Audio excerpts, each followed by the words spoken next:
morning. Hi. What's this all about? What?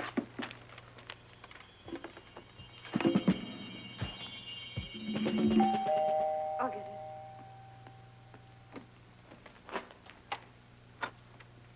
Good morning, Holly. Morning. Oh, Robert. I just took a chance on finding you at home. I'm glad you did. I'll get right to the point. What was yesterday a routine legal procedure is today a police matter. It's Dr. Gerald's will.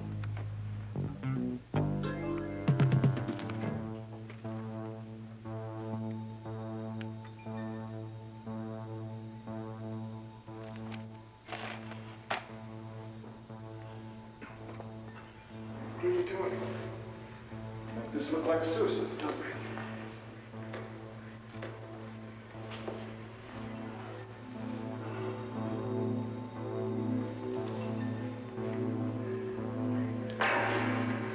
What the hell was that for? Insurance. Get He hold of was yourself. already dead. You didn't have to do that.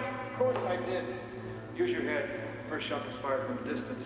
The simplest ballistic test will show that it wasn't suicide. The second shot eliminates all traces of the first.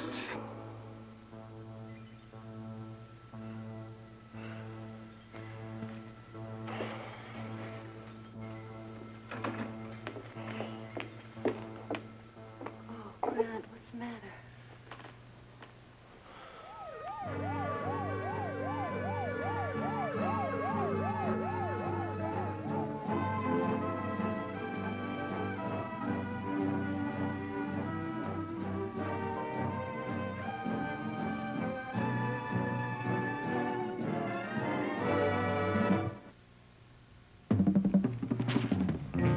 Don't you think it's time you leveled with me?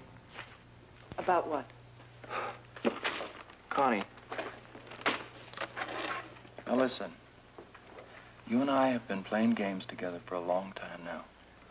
I think it's time we stopped. No more games. Wait a second. I am not playing games with you. I just don't know what it is that you want. I want to know what's going on. Gerald's death didn't just drop in out of the blue. Look, I give you my word. I am just as shocked by it as you are. I had no idea he committed suicide. You're not talking, are you? I can't. Thank you. All right, forget the old guy. What about the explosion? What explosion? Don't treat me like that! I'm not a fool. I read the paper. What about the explosion at the World Security Bureau in Washington, D.C.? It could have been an accident. An accident. That's why you jumped a plane immediately and flew there? An accident? What's going on? I cannot discuss this with you.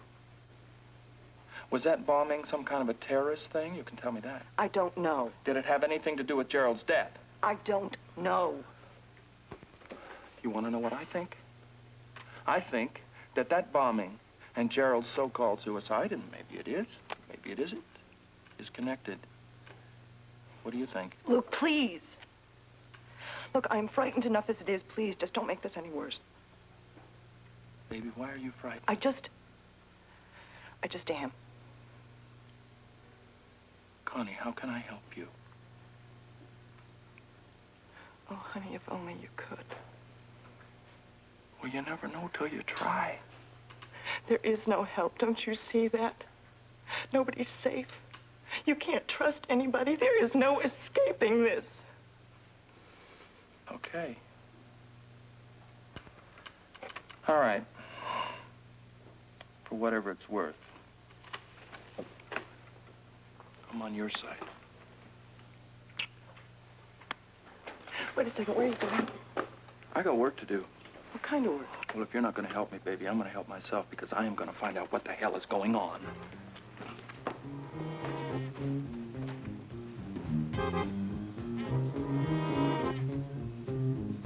Well, Robert, I'm sure you can understand why I can't let you examine Hector Gerald's will for yourself. It's a privileged instrument until I've held a formal reading. Unless I get a court order allowing you to disclose the contents. Yes. And now that suicide has been alleged, well, that brings in the police and the coroner. You can get a court order right away, can't you? In the works.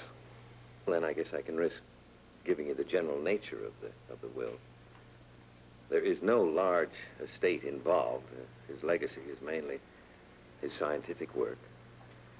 He named Grant Putnam as his executor, and all papers are to be turned over to Grant. Grant has been informed of that. Where are the papers now? Well, I asked him that when he came in to execute the will, and he said they were in his laboratory, and there are some of them in a vault and some at his home. Lee, you realize the government are going to want to examine those papers with a fine-tooth comb. Well, yes, I assume that. And of course, as soon as I've received proper authorization, I'll order them turned over. Oh, and there was another provision. He's left some money to the future children of Grant and Celia, and he named Grant and Celia as the trustees. I'm still so shocked that he committed suicide. When he came to see you about his will, did he seem depressed? Suicide's only been alleged, love. However, your question's appropriate. Did he seem depressed? Well, I thought he seemed harassed, you know, like a man under great pressure. But now with his death coming so soon after he executed his will, I was wondering if it was something else. What? Well, he was in such a hurry to get it down on paper, you know, get it signed. And at the time, I just figured that's the attitude of a man who's extremely busy. But now I'm not so sure. Not sure of what? Well, I mean, isn't it obvious a man who's in such a great hurry to execute his final testament? I mean, he must have a reason. Couldn't he have been contemplating suicide? Perhaps. I know you must be devastated by Professor Gerald's death, darling. So am I. I can't explain any of it. I'm still so shocked I can't make sense of any of this. Still, he did the right thing, darling. He gave the papers to the right man. No, Celia, no, he didn't. Grant, it showed his trust of you. You have to feel honored by that. No, I don't. I don't feel honored at all. You should. Once it is known that you're the only person he gave his whole life's work to, the entire academic world is going to have respect for you. Oh, Celia, don't you see? That's exactly what I can't stand. I can't bear the thought of my profiting from the death of my friend. I just can't take that. Grant, where are you going? I don't know. I don't know. The hospital, anywhere. Anywhere I can just stop thinking.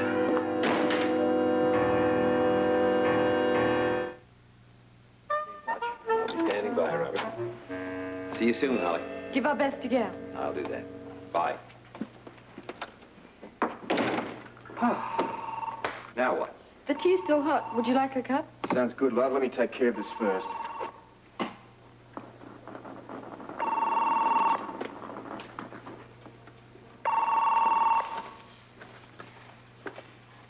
Good morning, Dr. Bowman. I have a preliminary report on my examination of Hector Gerald, Commissioner. I Good. assumed you wanted my autopsy done as soon as possible. Correct. What can you confirm? Something surprising, Commissioner. There were 2 bullets in the body. Well, I guess that rules out suicide. Not necessarily. It could be what we call the reflex action. The first shot could have induced a spasm reflex, resulting in involuntary firing of the second shot by Gerald. I see. It's rare, but it does happen.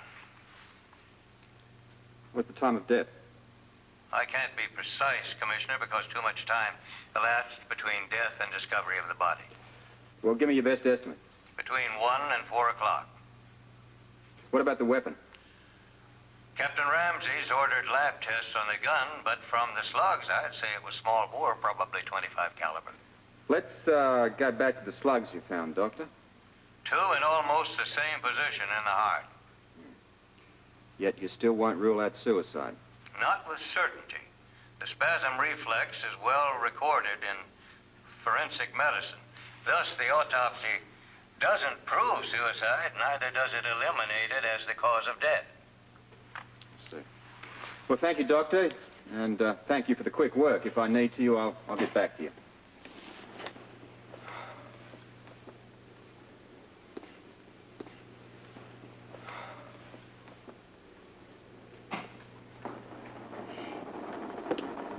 Mr. Valentine is here, Robert. With 2 other men. I'm sure you'll want your privacy, so I'll make myself scarce. Thanks a lot.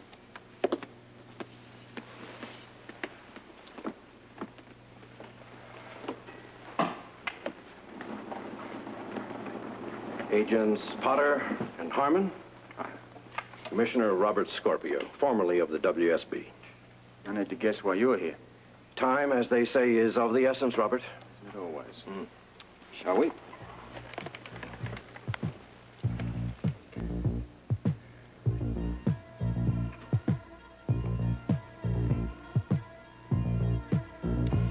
Your microdot.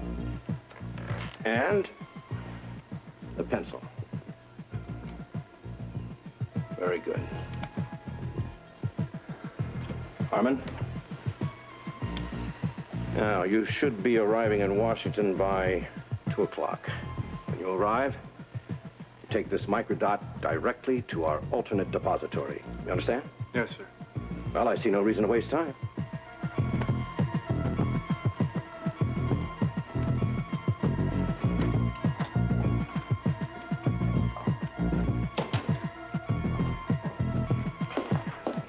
Have you got anything for me? Yeah, your message is on the top and your appointment's on the bottom. Grant, are you all right? I'm sorry, Steve. What did you say? Grant, I'm so sorry about Professor Gerald. I know you were very close to him. Yes, I was. Look, why don't you postpone your patients until Monday? Steve, I really... No, you're not. All right, and it's understandable. No, I would like to do my work, though. I really would. All right, if you insist. And, again, my condolences and Audrey's, too. Thanks, Steve. Connie, do we have a list of his patients today? Yeah, I have it here on the master. Good. Call them, will you? And unless it's an emergency, reschedule it. I'll get right on it. Fine. Poor Grant. Hit them all at once. First Natalie's accident, and now Professor Gerald's death.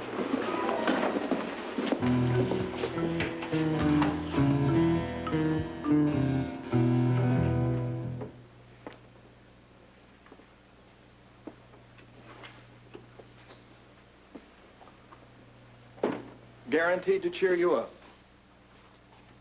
How sweet of you. Oh, they are beautiful, Luke. Well, good. Oh.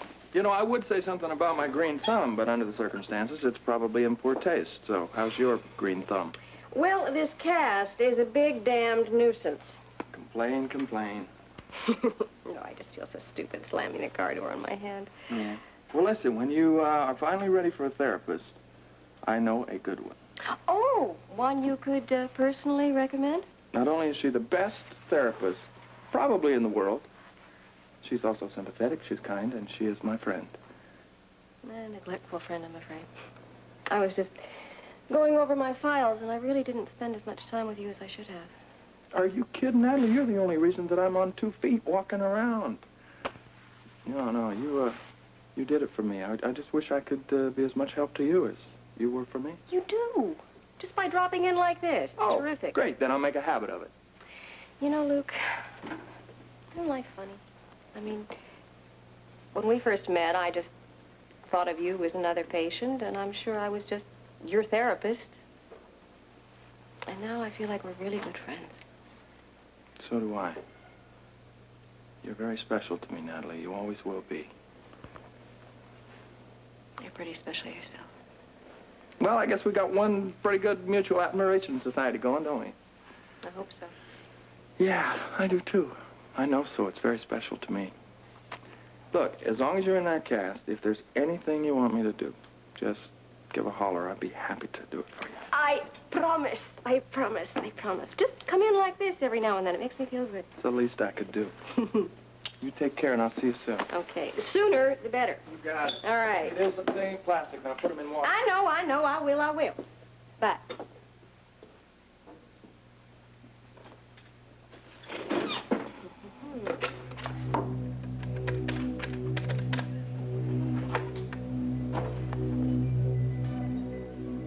Gregory.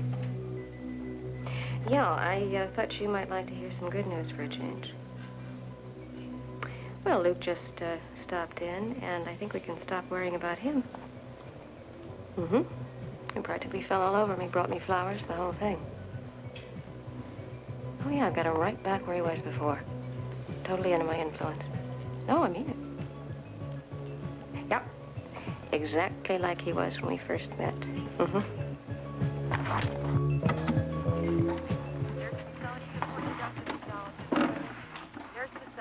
Shirley? Luke, how'd you know I was there? Well, you know, babe, word gets around. I hear you're babysitting. Yeah, just until Jimmy Lee gets back. Will that be long? No, I don't think so. Why? I was wondering if you would come into work just a little early this evening. I'd like to talk to you. I don't think that'd be a problem. And listen, if Jimmy Lee doesn't show up, I can always get Lila to take over. Is there something wrong? No, nothing, really. I don't know, just feeling a little nostalgic. I'd like to talk. Oh, yeah, what about? Old times, babe, you know. Indian Head, the mountain, that apple pie you used to make. Old friends, Jet, Natalie. I'd like that. Listen, I'll get to the casino as soon as I can. Okay? Great, thank you. Bye. Bye.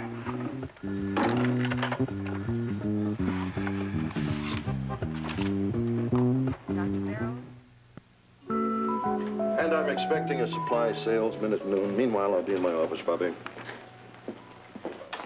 Oh, Luke, good to see you. Hi, Dr. Hardy. Nice to see you. Say, I hope you're not here as a patient. I was told your leg is responding beautifully. Oh, it is. I'm walking real fine. Mostly thanks to Natalie. She's a great therapist. Oh, that she is. The accident to her hand was unfortunate, but I understand it's going to heal properly. Well, I hope so. It's too bad you don't have a bunch of people around like her. She's extraordinary. I'm sure a lot of patients could use that kind of help. Actually, we were very fortunate to get her. Our budget couldn't afford another therapist until we got lucky. Ah, that's right. I seem to remember that you had some kind of anonymous donor who put a bunch of money in or something. That's right. The grant came out of nowhere. As a matter of fact, right after Natalie came to my office applying for a job. Out of nowhere, huh? Yes. And strangely enough, the donor of the grant insisted on remaining anonymous. And the money had to be used specifically for an orthopedic therapist. Isn't that something? She was right at the right place at the right time. As I said, we were fortunate, too. It allowed us to hire her. Yeah. Did you ever find out who that donor was? No, I tried very hard, but got nowhere. So I stopped looking a gift horse in the mouth. That's a good idea. Well, it turned out well for everybody, I guess. Indeed it did. Well, I'm due in the office. Good to see you, Lou. Nice talking to you. Lou? Brother, dear. Oh, hi. Talk about being miles away. No, who, me? What? Yes, you just now. You were very lost in thought. Is anything wrong? No, everything's fine. I'm waiting for Brock right now, sort of, but I could get away for coffee. You got time? Oh, I'd love it, darling, but I got to get back to the casino. I got to make a bunch of phone calls. You okay? You seem very preoccupied. I am perfect, and you are gorgeous, as always. I'll see you later. Bye.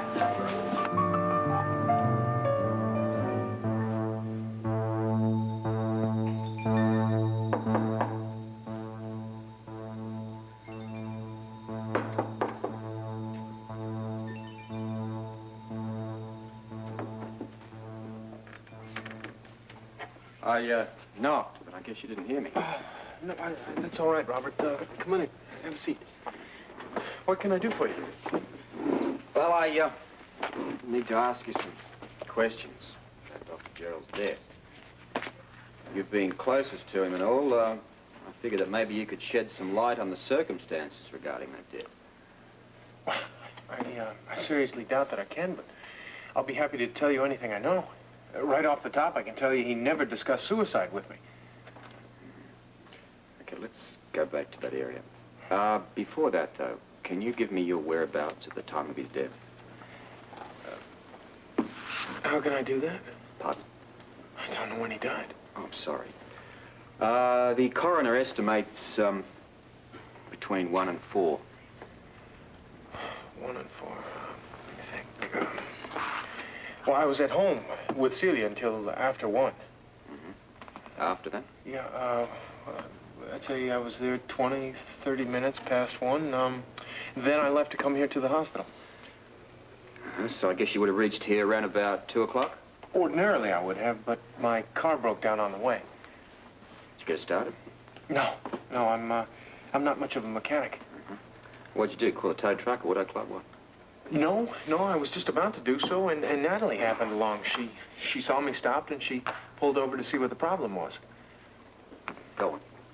Well, we tried for another 10 minutes or so to get it started, and that's when she hurt her hand. How did she do that? She slammed it in the car door. I could see at that point that there was only one thing to do, so I drove her to the hospital in her car. Was, she badly hurt? Badly enough that I knew it required immediate attention. Mm-hmm. Which you, of course, provided. Yes. As soon as we got here, I took her right into the therapy room. Well, how was she? Well, I had to put it in a cast for her, but she'll be all right. Tell me, is it sort of common for people to go around slamming their hands in car doors? It happens. As an orthopedist, I've learned that almost anything can happen. Yeah, that rule sort of applies in my line of work, too. One more point here. You said that Gerald never mentioned suicide. No. Never. And you knew him quite well. I mean, wouldn't you say that you were attuned to his moods? As you just said, I knew him well. He never actually came right out and mentioned suicide? I mean, did you have any reason to believe that you might have been contemplating it? None. None, Robert. That's why this suicide is all the more shocking. Mm-hmm. He wasn't depressed? No. He was overworked, he was harried, but depressed, no. He was pretty, well, he was more or less alone in the world. Do you think that this bothered him? Robert, I know for a fact that it didn't. Why do you say that? Because your assumption is erroneous. He was not alone in the world. He wasn't? No, he wasn't. He had his work, and when he could find time, he had friends. Friends such as you? I was proud to have been his friend. You should have been. He was a fine man. Yes, he was. Well, I'm not going to bother you anymore. Thanks for your time and cooperation. Once again, I'm very sorry for your loss. Thank you, Robert.